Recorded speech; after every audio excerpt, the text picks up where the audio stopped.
Liz Fernandez, and today we will be talking about decision-making heuristics, and more specifically, the escalation of commitment heuristic.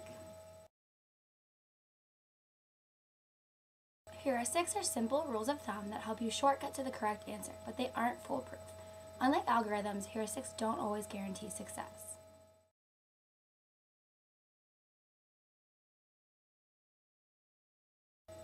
One commonly used heuristic is the escalation of commitment or sunk cost heuristic. This heuristic involves letting previous investments or sunk costs affect decisions about the future. This is usually irrational given that decisions about the future should only be based on future consequences.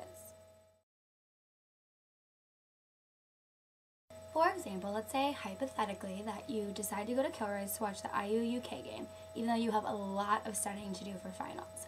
So you tell yourself that you're not going to drink and you're going to go home right after to keep on studying. But after our big Hoosier win and a scene like this,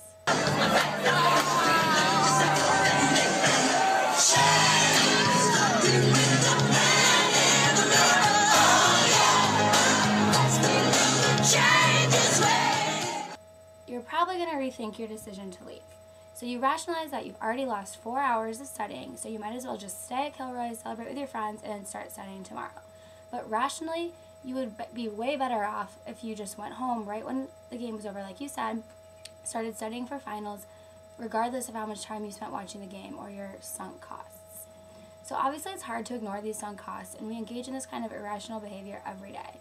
Let's take a second to see when other people find themselves using this heuristic. I realized that there have been multiple occasions where I ordered something at a restaurant, didn't really like it, but ate it anyways because I already paid for it. I was reluctant to change my major because I had taken all the classes and I was so far in, but I decided that I wouldn't be happy if I didn't, so I switched at the end of my sophomore year, and I'm really happy I did. To see a movie over Thanksgiving break, and I could tell within the first 15 minutes that it was going to be awful, but we had already paid for it, so instead of leaving and doing something fun, we just stayed there and sat through the entire movie. But honoring sunk costs isn't always irrational. Sometimes it's necessary to honor sunk costs due to informational content, reputational concerns, or financial and time constraints. We see this a lot in situations with wars.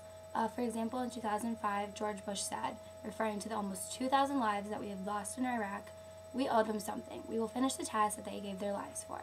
He is honoring sunk costs in order to maintain the reputation of the United States' military forces. So that's all I have. I hope you enjoyed, and until next time, thanks.